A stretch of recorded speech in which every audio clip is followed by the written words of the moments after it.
What's going on, everybody? It's RuroYJ coming at you with a brand new video and something a little bit different today, because not only are we finally doing another Elestrals video on the channel, I know it's been so long, but I'm also doing a live commentary over this game, which isn't something that I typically do when it comes to a lot of my live games. I usually just use the audio that's there, add a little bit of music, but this time I thought I'd do something a little bit different. So today I'm playing Morphrost against my friend Emrocket, who's on a Penterror structure deck. He doesn't really have too much just yet. We are waiting for more stuff to come in for him. So yeah, let's go ahead and get right into it now that the gameplay started. I do win the die roll and I go first, starting off with a Morphrost Lichen form, expending a Frost Spirit to add up to 2 Morphrosts that aren't Lichen form from my deck to my hand. I only add an Abominable. I believe it's because my other Abominable is already in hand and I already have an Indus form, and I'd rather keep my Morphrost in my deck to mill rather than adding them to my hand and just kind of clogging up my hand. Speaking of Indus form, I go ahead and normal cast it for my turn, using its ability to expend a Frost Spirit to dump 2 Morphrost from my deck, being another Indus form and the Terror form. I want to get that Terror form in the Underworld as fast as possible, because it kind of just bricks most of the time. If I'm summoning it at all, it's off of the Abominable form effect. But after that, I believe I have no runes, and so I just pass turn right on over to Emrocket. So, I don't remember all the lines of play that he did for this game. We had a second game, but it actually did get cut off, and unfortunately he doesn't get to do anything too crazy in this game compared to the second game, so that does suck a little bit. But he does start off with a Sorlet, and Sorlet, I believe, can change the position of an Elestral. I don't think he does that. I think he just goes ahead and swings here because it is a 5, pretty big for a 1-drop with a decent effect. And Indus form has no targets that it can pop because he chooses not to set any counter runes, so kind of unfortunate there. At least in this game, like, the actual stats don't matter as much when it comes to taking damage. I'll try to keep like a spirit counter on both my side and Emrocket's, of course, as well, if I get around to it. This is a prototype video for the most part. But yeah, other than that, yeah, he's just trying to check his focus right now. I probably cut this part out. But overall, his turn starts off pretty weak compared to mine, though to be fair, I didn't really have any runes, so mine was just okay. But I did start getting my combos off, and I do have an Abominable form in my hand. And so, yeah, I think I just go straight for the Abominable form because I know it should be big enough to crash with the Sorlet, I believe. I have the Lichen, the Indus, another Indus, and a Terror form in there. I go ahead and set a rune, and then I think I just crash here, get rid of both of them so that we don't really have to deal with that Sorlet having 5 anymore. And moving on to his turn after, he goes ahead and goes for a P-Gust. P-Gust is a little unfortunate because it does get to destroy a rune, so he does get rid of my Gorgon's Gaze.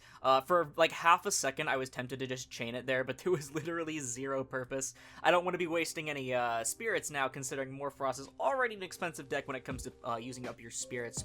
Yeah, I don't think it does too much after this either. Again, like, he didn't really get anything too crazy off this clash, but it will be nice when we actually get a good deck for him. He's got a Chronodile deck coming in with some Penterror staples as well. Gonna be a lot more fun. But yeah, it goes right back to my turn. Again, I think I have another Abominable in hand. I only own 2, actually, so I don't have like a third that I could have searched off that Lichen form, unfortunately. But it's definitely big. I think at least that I go for the Morphrost. No, okay, yeah. I go for the Narpoon because Narpoon is really good, not only just outing this P-Gust because it's small, but it's really good at getting something like the Enfrostix, which, I had to show off the stained glass a little bit there because it is absolutely one of my favorite effects in any card game, and Enfrostix especially is definitely one of my favorites in Elestrals. Just such a pretty artwork with like the icicle related theming. And I think I go for the Abominable here off the Enfrostix. That is 3 Frost Spirits expended there. 2, technically 2 expended and 1 enchanted onto the Abominable. But yeah, that's just a lot of spirits that you gotta use in this deck, or any Frost deck really, but especially Morphrost, because you have the Lichen dumping them, you have the Indus form dumping them. You just end up with a lot of Frost Spirits in your Underworld here.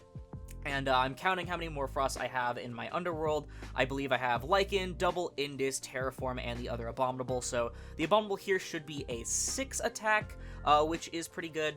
It doesn't really get over like everything, especially now that we have like that crab meta I think that's going on. I'm not super caught up with the meta game, but 5s, which ironically has no actual like printed 5-drops, I think.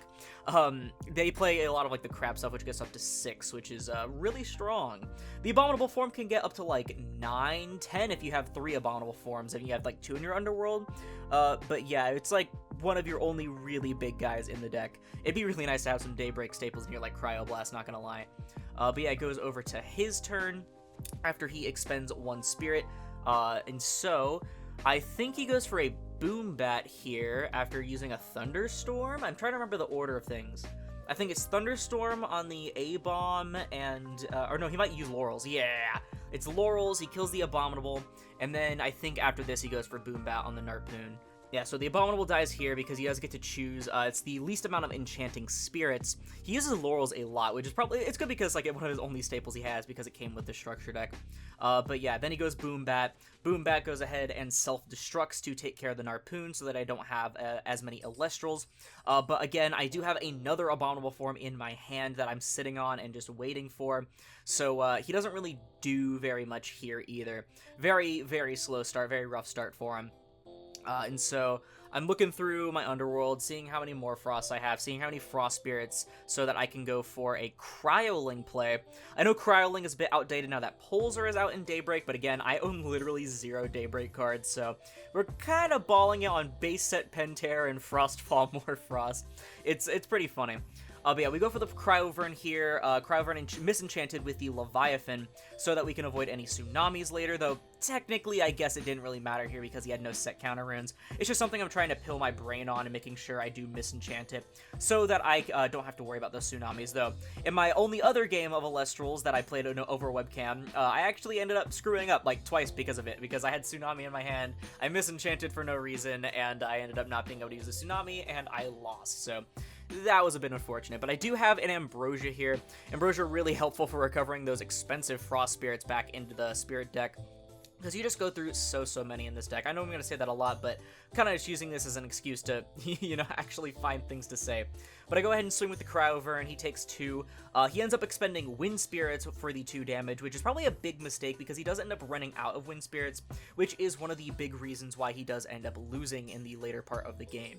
So he has another Laurels here because the Cryover does have 2 Enchanting Spirits, and so I do lose the only thing on my board, but I don't really think too much else happens after that.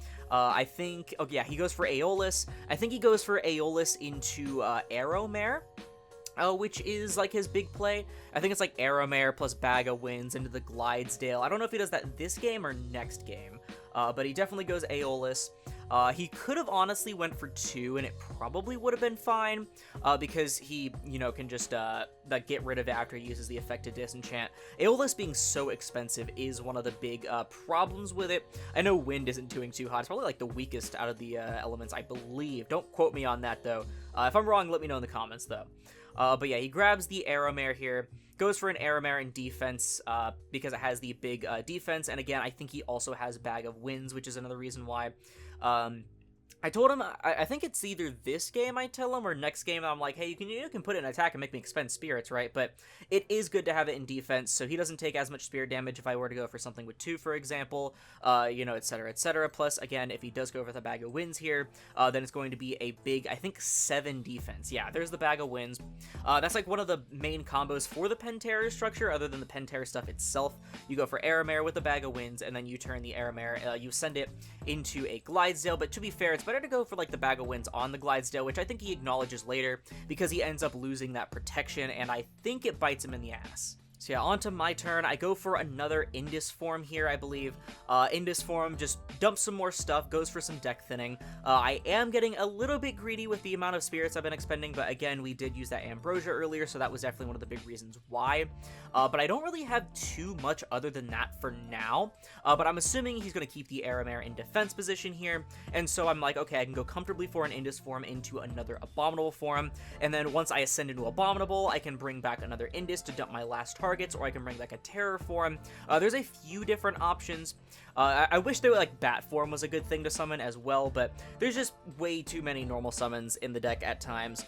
So it's not really a huge deal. But yeah, there he goes, ascending into the Glidesdale. He does lose that Bag of Winds, which is a big annoyance, at least. But I don't think it matters, actually. I think I use the Abominable form to attack over it. Yeah, no, so I do lose the Indus form here now that I remember, and I take a whopping 3 spirits of damage, because Glidesdale, if you didn't know, if it is enchanted with Arrowmare, not only gets protection, I believe, from runes, it can't be targeted or destroyed by runes, but also it can attack up to twice. And so if it was an open board, for example, we were like discussing here, by the way, over whether or not Arrowmare had to have an enchant. We believe it does. Let me know in the comments if that is incorrect, but I think it has to at least have the one.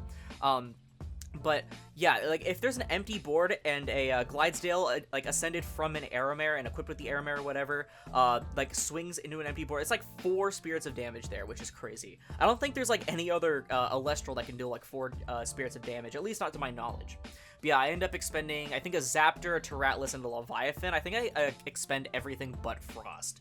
So I do lose a few toolbox options there, I believe, but it's not really a huge deal. I know I can stare down this this Glidesdale. I keep mixing them up. I can stare down this Glidesdale, comfortably cast an Abominable Form on my turn, and then beat over it, because I have a lot of Morphrost in my underworld at this point.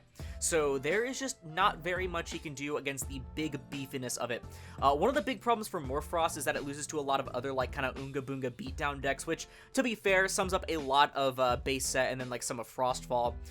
Things like, well, I'm trying to think of a specific example now, and I actually can't. I'm kind of blanking, but there are a couple, like, Oonga Boonga beatdown, like, turbo decks in this game, and they do lose very, very hard to runes, and there's a lot of other decks that lose very hard to runes. That is one of the things about the game that you have to watch out for, is that it's kind of like GOAT format Yu-Gi-Oh!, where it's like whoever draws the better traps half the time, and so, yeah, it does get a little rough when you, like, run into a Shield of Achilles, for example. You not only lose that spirit, but you also get your Sting Bounce to hand, you have a wide open board, you gotta play it again next turn after losing more spirits from being attacked, and then, like, obviously things like Poison Tipped Arrow, reducing the attack stat, stuff like that. There's just a bunch of runes that really hard counter this deck, which is a bit unfortunate, but if you don't have any counter runes, then there's not much you can do, which, as you can clearly see here, he was looking at his top deck and it was the Hydraling, and there just was not very much that he could go for. But with that being said, that's going to do it for this game. He did end up scooping with 4 spirits left in deck. Again, we did only end up getting 1 game because the second game did cut off mid-recording, which is unfortunate. My camera battery did end up dying, and we didn't really feel like waiting because, again, this is a prototype video, kind of a test video to see if y'all are actually interested in seeing more Elestrals clashes. I've been having a lot of fun with the game. Again, it is unfortunate not having access to Daybreak just yet, but I will try to work on that sometime soon, getting more access to more cards, especially once it comes to TCG Player or to my locals. You absolutely know I'm going to be buying a lot of product for this game because it is super fun, and I'm hoping to make some more content on it. But with that being said, let me know your thoughts down in the comments below, because that's gonna do it for the video. If you like it, please sure to leave a like, as I'll split this video and the channel into the YouTube recommended. And if next time you're like it, like some more Elestrals content, then be sure to subscribe if you haven't already and turn on notifications, because support should know more than anything else, and it's absolutely free. Plus, if you want to support me directly, getting some awesome TCG merchandise in the process, check out Tapio Cards, link down below. Use code Aurora5 for 5% off your purchase at checkout and support me financially. Also, be sure to check out my Patreon down below to see the benefits you get from subscribing to my $1 and $5 tiers. But once again, thank you all so much for watching, and I'll see you in the next one. This is Aurora, signing off.